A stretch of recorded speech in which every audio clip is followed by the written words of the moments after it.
But the right side of the brain is your memory. So we used to say, oh, you only use like only 3%, 10% of the brain because we operate only on this side of the brain. The moment we start operating on the memory, we actually happen to know everything about us. Not only we communicate with the world beyond this world, but we start seeing things that are ahead of us. So, like Einstein used to say, for me, in order to discover the law of the gravity, I have to sleep on the right side of the brain.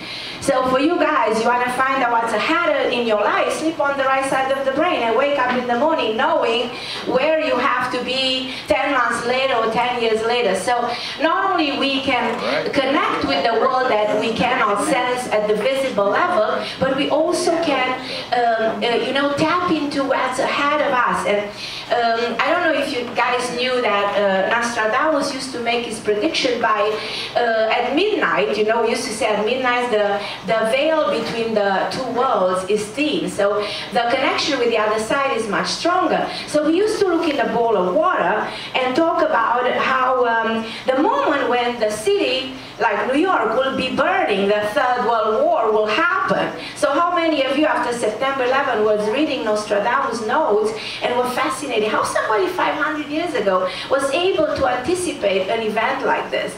So I said to myself, if we all have this ability, let me make predictions. So I started making predictions, which I actually was fascinated by my own predictions because I made so many that at the end of the day, they came true. Like for instance, I remember when in 97, and I told her, I said, you want to meet Hillary Clinton? She said, oh honey, if I'll ever go to the White House and if I meet Hillary Clinton, I'll introduce you to Hillary Clinton.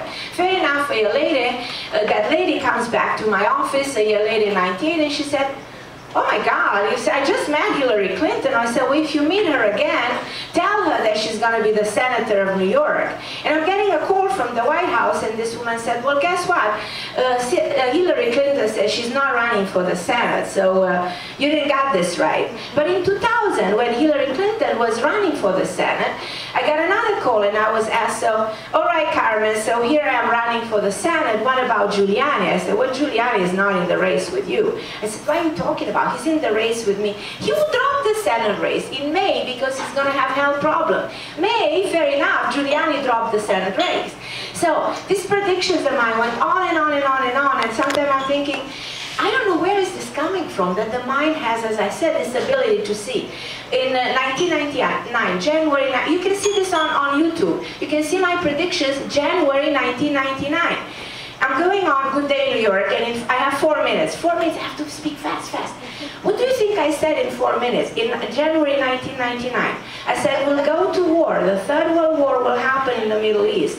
Saddam Hussein will be eliminated. We're going to discover water on Mars. The Pope will die around Eastern time. And I went on, and I made some predictions. All of them came true. Not the second day, not a year later, probably in a matter of 4 or 5 years. And I'm not saying this just to talk about myself, just to prove to you how interesting it is that we can break this limitation of the physical time and go into the continuous time. I mean, talking about Einstein again, he was the one that said beyond this world that is limited in space and time, there is the continuous time.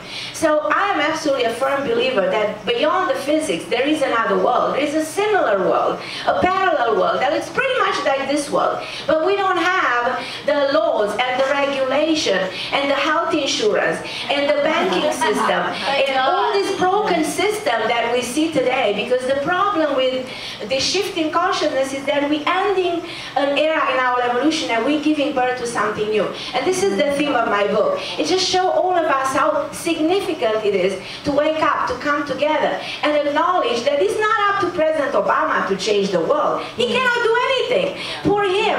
I was on The View in 2008. You probably love him. I love him myself. I'm talking from the perspective of being on The View in 2008 before him being elected.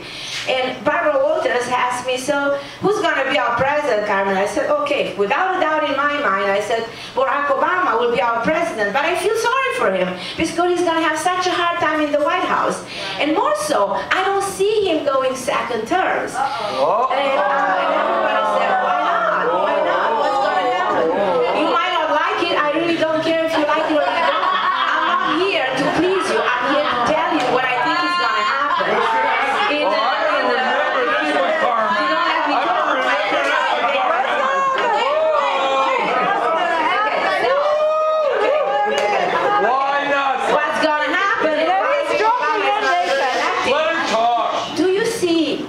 see what's happening in the world? Do you realize what's going on with us, or you don't? Because this economy is not getting any better, guys. I talked about this 10 years ago. This was my first book. 10 years ago, I said this economy is going to get in trouble sooner or later. The market is going to crash sooner or later. The system of money will have to be changed. You don't seem to imagine the magnitude of the changes that humanity is going to go through. Do you have money in the bank? Well, you may not have it very soon, because the satellites around the Earth are not going to work. So what are you going to do with your money? Because the money system, you didn't have money, paper money hundreds of years ago. You didn't have presidents hundreds of years ago. This is all man-made. We've created a world that is man-made. And it works for a while, but at some point it doesn't work. We're in that turning point. That's what the Maya calendar is all about. It's ending something to start something new. And if we're not aware of it, we might lose the opportunity. You know, we're in that point of do it or die out. Either we change. You know, we used to say that when species are challenged by the environment, then we either survive, evolve, or we die out. So we're in that turning point. That's what all these predictions are pointing towards. Humanity has to realize what's really happening to us and stop being afraid and coming together. That's why my new book is called Holiness. And it's not about Obama. It's not about a person in itself.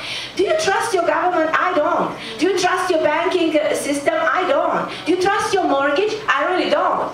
There's crooks everywhere. If people are stealing from you. Your credit cards, people are stealing from you 30% interest. You know, the parking people are going to charge you $8. You know, where's this world going to go like this? Don't you just see what's happening, how broken the system is?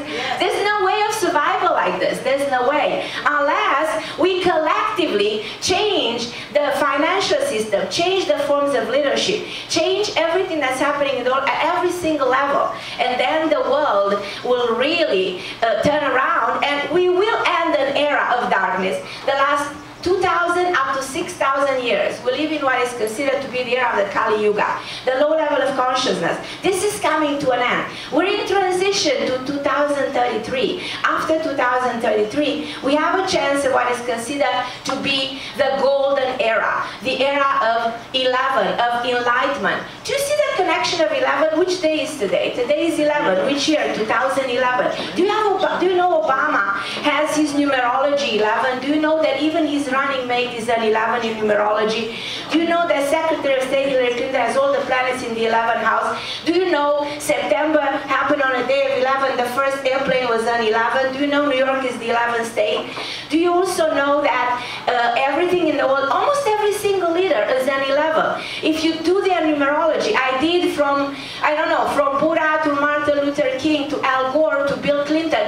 How come all their birthday code reduced to a single digit equals an 11? Is that an accident, or there's a message that we are not clearly, you know, demystifying? So I'm saying to myself, you know, I do have to release what I know and tell people about my knowledge and what I see. And talking about seeing the dead people, I'm going to give you an example.